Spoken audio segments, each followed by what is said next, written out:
Everybody, এই ভিডিওতে আমি important question of operating system CST diploma 4 সেমের জন্য ইম্পর্টেন্ট কোশ্চেন ডিসকাস করছি। তো এই ভিডিওটা প্রথম থেকে শেষ অবধি তোমরা দেখো যে আমি কিভাবে চ্যাপ্টার বাই চ্যাপ্টার তোমাদের কোশ্চেন গুলো আমি এখানে করছি। তোমরা খাতায় কোশ্চেন গুলো লিখে নিও এবং সেই কোশ্চেন গুলো প্রিপারেশন করো, তাহলে তোমাদের পরীক্ষা ডেফিনেটলি ভালো হবে। তো অপারেটিং সিস্টেমের যে সিলেবাসটা আছে সিএসটি 4 সেমের আর ডিপ্লোমার, সেখানে প্রথম থেকে চ্যাপ্টার যেটা আছে সেটা আছে ফার্স্ট চ্যাপ্টার আমি ডিসকাস করছি, সেটা হচ্ছে ইন্ট্রোডাকশন চ্যাপ্টারের মধ্যে কি ইম্পর্টেন্ট কোশ্চেন আসতে পারে সেটা আমি প্রথমে বলি। দেখো, হোয়াট ইজ অপারেটিং সিস্টেম আসতে পারে, what are the function of operating system, operating সিস্টেমের ফাংশনস গুলো কি কি হয় সেই কোশ্চেনটা। Next question, different types of operating সিস্টেমের মধ্যে আছে ব্যাচ অপারেটিং সিস্টেম বলতে কি বোঝো, multi programming operating system, distributed operating system, embedded operating system, real time operating system. তো এই ধরনের অপারেটিং সিস্টেম গুলো ডেফিনিশন পড়ে যাবে, যেগুলো 2 থেকে 3 নম্বরের কোশ্চেন পেপারে আসতে পারে।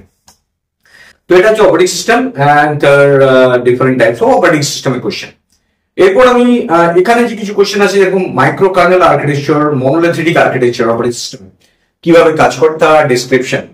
তো এই টপিকস থেকে কোশ্চেন যেগুলো কভার আপ করে, তাছাড়া কিছু কোশ্চেন যেরকম সিস্টেম কল কি, how system call works, what is context switch, concept of context switch. তো এবার আমি আসছি নেক্সট চ্যাপ্টার যেটা আছে প্রসেস ম্যানেজমেন্ট বা প্রসেস শিডিউলিং এর চ্যাপ্টারটা। তো প্রসেস শিডিউলিং চ্যাপ্টার থেকে অঙ্ক তোমার একটা কি দুটো কোশ্চেন আসবেই, যেরকম শর্টেস্ট রিমেনিং টাইম ফার্স্ট অ্যালগোটা বেশি ভালো করে অঙ্ক দেখো, তার সাথে প্রায়োরিটি শিডিউলিং এর অ্যালগোর অঙ্কগুলো, প্রায়োরিটি শিডিউলিং অ্যালগোর অঙ্কগুলো বারবার এসছে, round robin, first come first serve.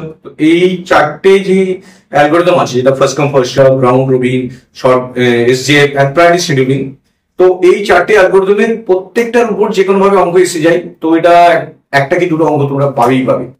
এখান থেকে আদার্স কোশ্চেন কি, প্রসেস কি, প্রসেস আর প্রোগ্রামের ডিফারেন্স কি, ডিফারেন্ট স্টেটস অফ প্রসেস, প্রসেসের কি কি স্টেটস আছে, তার transition diagram, new, ready, running, waiting and terminated, এই যে ডায়াগ্রামটা আছে ডায়াগ্রামটা তার ডেসক্রিপশন আসতে পারে।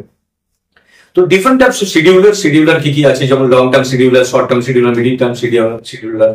তো এদের তিনটার মধ্যে ডিফারেন্স কি, তো এটা বেশ কমন কোশ্চেন এসে যায়। শিডিউলিং ক্রাইটেরিয়া, এখান থেকে কোশ্চেন গুলো যেগুলো আছে, what is response time, what is turnaround time, what is waiting time, what is throughput। তো এই ডেফিনিশনস গুলো এখানে শিডিউলিং ক্রাইটেরিয়া থেকে এসে যায়। তো এখানে গেল প্রসেস শিডিউলিং আর অঙ্কগুলো। এবং তোমরা অনেক সময় কি হয় এখান থেকে যে কোশ্চেন যেটা যেরকম ধরো what do you by FCFS, advantage and disadvantage of FCFS. তো এগুলো থিওরিটিক্যাল কোশ্চেনও দিতে পারে অনেক সময়, ও explain round robin algorithm, just তোমরা এক্সাম্পল এটা মনে রাখবে, থিওরিটা লিখে দেবে তাহলেই হয়ে যাবে। তো এরপর আছে এখানে দুটো শর্ট নোট, সেটা তুমি দেখো, যেটা হচ্ছে multi level feedback queue and multi level queue scheduling. তো এই দুটো কোয়েশ্চেন শিডিউলিং এই কনসেপ্ট থেকে কাজ করে, যেখানে বিভিন্ন কিউ রাখা হয়, কিউ এর মধ্যে কাজগুলো হতে থাকে। তো কনটেক্সট সুইচ অলরেডি আমি বলেছি, এটা তো প্রসেস শিডিউলিং এর কনটেক্সট সুইচের থ্রু দিয়ে একটা প্রসেসে চান করে, যখন মাল্টি প্রসেসিং একসাথে কাজ করে সিস্টেমে, একটা কাউকে সেট করলো, তারপর সেট করে তার কাছে চান করলো, তার থেকে আবার এর কাছে আসলো। তো এই যে কনটেক্সট সুইচিংটা হয়, তারপরে প্রসেস গুলো একে অপরে এক্সিকিউট করতে পারে। তো এখান থেকে প্রসেস শিডিউলিং দিয়ে এই কোশ্চেন গুলো তোমরা কভার আপ করে যাও, ডেফিনেটলি এখান থেকে সব কোশ্চেন কমবে যাবে। নেক্সট কোশ্চেন আছে প্রসেস সিনক্রোনাইজেশন চ্যাপ্টার। তাহলে আমরা introduction, process scheduling, process synchronization. এখানে কি কোশ্চেন আছে, হোয়াট ইজ ক্রিটিক্যাল সেকশন, খুব important question. What are the criteria of critical section, what is semaphore, how it is implemented, semaphore কিভাবে কাজ করে এবং কিভাবে ইমপ্লিমেন্টেড হয়। কিছু সিনক্রোনাইজেশন প্রবলেম আছে, 3টে সিনক্রোনাইজেশন প্রবলেম তো ওদের সিলেবাস আছে, producer consumer problem, reader writer problem and dining closer problem. 3টে প্রবলেমই খুব ইম্পর্টেন্ট প্রবলেম। এটা মেইনলি এক্সপ্লেন করতে দেয় থিওরি কনসেপ্ট, এবং সেখান থেকে তোমরা লিখতে পারবে। এখান থেকে একটা শর্ট নোট এসে যায়, মনিটর কি এবং কোঅপারেটিং প্রসেস, রেস কন্ডিশন কেন হয়, what is race condition, process synchronisation. তো এটা গেল প্রসেস সিনক্রোনাইজেশন চ্যাপ্টারটা। এরপর আমরা এসে যাচ্ছি নেক্সট চ্যাপ্টার, যেটা আছে 4 নম্বর চ্যাপ্টার, হচ্ছে ডেডলক। ডেডলক থেকে একটা 8 মার্কসের কোশ্চেন ব্যাংকার থেকে আসবেই একদম। তোমাদের প্রসেস দেওয়া থাকবে, অ্যালোকেশন দেওয়া থাকবে, নিড দেওয়া থাকবে, ম্যাক্স অ্যাভেলেবেল। তো তোমরা যদি ম্যাক্স দেওয়া থাকে, নিডটা বের করে ম্যাক্স মাইনাস অ্যালোকেশন করে নিডটা পেয়ে যাবে। তো এখান থেকে প্রসেসটা সেভ আছে কিনা চেক করতে পারবে, তারপর নিডটা বার করবে, সেভ চেক করবে, এবং তারপরে একটা রিসোর্স রিকোয়েস্ট করলে কি আবার সেভ বা আনসেভ হতে পারে সেটা। তো তারপর নেসেসারি কন্ডিশন অফ ডেডলক আসবেই। সেভ এন্ড আনসেভ স্টেট বলতে কি বোঝো, এটা ডেডলকের একটা ইম্পর্টেন্ট কোশ্চেন। তো এই কোশ্চেন্স আছে, ডেডলকের বিভিন্ন মেকানিজম আছে, ডেডলক রিকভারি বলতে কি বোঝো, ডেডলক ডিটেকশন বলতে কি বোঝো। তো এইগুলো শর্ট নোট আসে। রিসোর্স অ্যালোকেশন গ্রাফের একটা শর্ট নোট এসে যায়। অনেক সময় বলে যে এটা রিসোর্স অ্যালোকেশন গ্রাফের সাইকেল থাকলে কি ওটা কি ডেফিনেটলি একটা ডেডলক হবে কি হবে না? না, ডেফিনেটলি সবসময় ডেডলক হয় না, অনেক সময় সাইকেলটাকে ব্রেক করা যায়, তো এটা ডেডলক হয় না, এখানে এই কোশ্চেনটা এসে। তো এই গেল সিস্টেম মডেল। সিস্টেম মডেল বলতে আমরা যখন একটা প্রসেস রিকোয়েস্ট করে, ফার্স্ট ওয়ান ইজ একটা রিসোর্স চাইছে, রিকোয়েস্ট করলো, তারপরে অ্যালোকেট ইউজ করলো, আর ফাইনালি এটা ডিঅ্যালোকেট করলো, মানে রিলিজ করে দিল। তাহলে সিস্টেমটা তিনটে স্টেজে যায়, রিকোয়েস্ট, অ্যালোকেট অ্যান্ড রিলিজ। তো এটাকে বলে সিস্টেম মডেল। তো এখান থেকে ডেডলক থেকে এই কোশ্চেন্স গুলো ডেফিনেট কোশ্চেন। আর নেক্সট চ্যাপ্টার চলে আসছি মেমোরি ম্যানেজমেন্ট। দেখো পার্ট বাই পার্ট আমি এগোচ্ছি। Memory management chapter.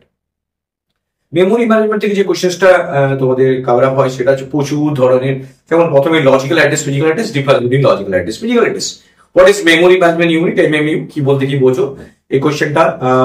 Different types of allocation techniques কি কি হয়, first fit, best fit, worst বিটের উপর একটা অঙ্ক এসে যেতে পারে। ফার্স্ট বিট এটা অ্যালোকেশন টেকনিক।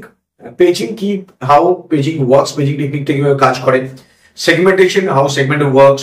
একটা সেগমেন্টেশন একটা অঙ্ক এসে যায়, সেগমেন্ট নাম্বার কয়েকটা দিয়ে দেয় লজিক্যাল অ্যাড্রেস থেকে, সেটা ফিজিক্যাল অ্যাড্রেসে কনভার্ট করতে হয়, সেটা সেগমেন্ট নাম্বার আর অফসেটে ভাগ করে নিয়ে পড়তে হয়, তোমরা জানো এটা ডেফিনেটলি। আর পেজিং আর segmentation difference. Page replacement algorithm, এটা ডেফিনেট অপটিমাল পিপল এলআরইউ, এটা আমি প্রচুর আমার চ্যানেলে করে দেওয়া আছে, তোমরা ডেফিনেটলি প্রত্যেকটা ওয়েসে প্লেলিস্টটা দেখো, সেখানে প্রচুর কোশ্চেন তোমরা কভার আপ করে যাবে। তো এখানে এই অঙ্কটা একটা আসবেই, যেটা 8 মার্কসের একটা অঙ্ক, যেটা এলআরইউ অপটিমাল আর উপর ফিফো এলআরইউ অপটিমাল উপর 3টে কোশ্চেনই দেবে। আর তার সাথে এখানে কিছু কোশ্চেন যেরকম আছে টিএলবি, টিএলবি থেকে একটা অঙ্ক এসে যায়, টিএলবি অ্যাক্সেস টাইম, টিএলবি কেন বানানো হয়েছে।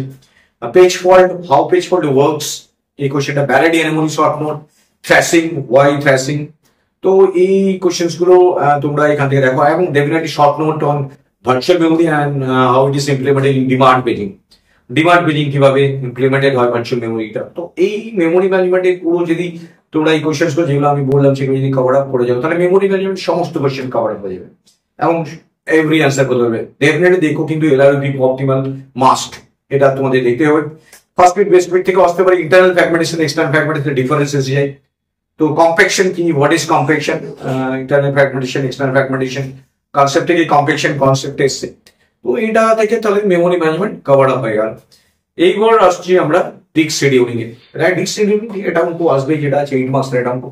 এটা মেইনলি তোমার scan scheduling algorithm, looks, C look, তারপর আছে SSTM, first come first serve, 6টা অ্যালগরিদম আছে। তারপর একটা অঙ্ক দিয়ে দিল, তারপর সেই অ্যালগরিদমটা অ্যাপ্লাই করতে বলে, যেটা ডিস্ক শিডিউলিং অ্যালগরিদমে খুব ইম্পর্টেন্ট একটা কোশ্চেন। এরপর ডিস্ক শিডিউলিং হয়ে গেল, তোমাদের এই দিকে কমপ্লিট হয়ে গেছে। এবার প্রসেসের রিলেটেড কিছু কোশ্চেন, যেরকম আদার্স কিছু question, thread, different set of thread, what is multi-threading, life cycle of threads, kernel level thread and user level thread বলতে কি বলে। তো এইগুলো থ্রেড লেভেল আর প্রসেসর থ্রেডের ডিফারেন্স। তো এটা বেসিক্যালি থ্রেডস এন্ড প্রসেসর চ্যাপ্টারটাকে মধ্যেই এটা বিলং করে। এটা আমি এক্সট্রা হিসাবে আমি এখন ইম্পর্টেন্ট কোশ্চেন হিসাব দিলাম। এরপর যে লাস্ট চ্যাপ্টারটা আছে সেটা হচ্ছে ওয়েসের security and other things. Security যে চ্যাপ্টারটা আছে এখানে তোমরা definitely access matrix, security, process and ওয়েসের থ্রেডস কি আছে, system thread, user thread, OS thread. তো অ্যাক্সেস ম্যাট্রিক্স গুলো কি করে হয়, কাজ করে। তো বিভিন্ন ধরনের কম্পাটিবিলিটি ম্যাট্রিক্স গুলো আছে, সেগুলো দেখো। আর এখানে ক্রিপ্টোগ্রাফি কনসেপ্টটা কিভাবে হেল্প করে সিকিউরিটি সিস্টেমে, সেটা দেখবে। আদার্স কিছু কোশ্চেন যেমন interrupt, DMA, direct memory access, IO devices যেটা আছে কোশ্চেন গুলো আছে। তো ওইখান থেকে ডিএমএ টা ডেফিনেট দেখো, আইও যে কোশ্চেনটা আছে আইও রিলেটেড কোশ্চেনটা। ফাইল সিস্টেম থেকে অনেক সময় কোশ্চেন এসে যায়, different types of file, direct structure of file, এটা এক্সট্রা একটা কোশ্চেন আমি দিলাম। ফাইল অ্যালোকেশন, যেরকম 3 ধরনের অ্যালোকেশন আছে, ফাইল অ্যালোকেশন টেকনিক। তো ওভারঅল এই সাবজেক্টে যে কোশ্চেন গুলো দিলাম, তোমরা যদি দেখে যাও তাহলে ডেফিনেটলি তোমাদের ওয়েসে পরীক্ষা ভালো। তাহলে একবার লাস্ট মোমেন্ট রিমাইন্ডার দিচ্ছি, অঙ্ক কিউটা দেখবে। ব্যাংকের অঙ্ক একটা 8 মার্কসের, first come first serve scheduling algorithm থেকে রাউন্ড রবিন, ওইখান থেকে প্রায়োরিটি শিডিউলিং, এসআরটিএফ, ওখান থেকে একটা অঙ্ক। ডেডলক থেকে অঙ্ক হলো memory management, LRU Vivo optimal থেকে একটা অঙ্ক, ডেফিনেট অঙ্ক একটা। তার সাথে টিএলবি আর ফার্স্ট ইন ফার্স্ট আউটের অঙ্ক, সেগমেন্টেশন অঙ্ক আসতেও পারে, নাও পারে। আর ডিস্ক শিডিউলিং এর একটা অঙ্ক, scan, disk scheduling, looks, disk scheduling এর এইগুলো অঙ্ক। তাহলে অঙ্কগুলো কভার আপ করে থিওরিগুলো যা যা বললাম সবকটা যদি একসাথে নিয়ে আসো, তোমাদের পরীক্ষা বেস্ট হবে। তো এটা 100-এ 100 তোমরা পাবে। এবং আমার চ্যানেলে আমি সমস্ত প্রিভিয়াস ইয়ারের কোশ্চেন্সগুলো সলিউশন দিয়ে দেবো। তোমরা আমার চ্যানেলটা শেয়ার অ্যান্ড সাবস্ক্রাইব করো, বন্ধু বান্ধবদের ম্যাক্সিমাম শেয়ার করো, যাতে এই চ্যানেলটা সবাই অ্যাক্সেস করতে পারে, তাদের সবার উপকারে লাগতে পারে। So thank you very much for watching this video and best of luck for the exam. Thank you.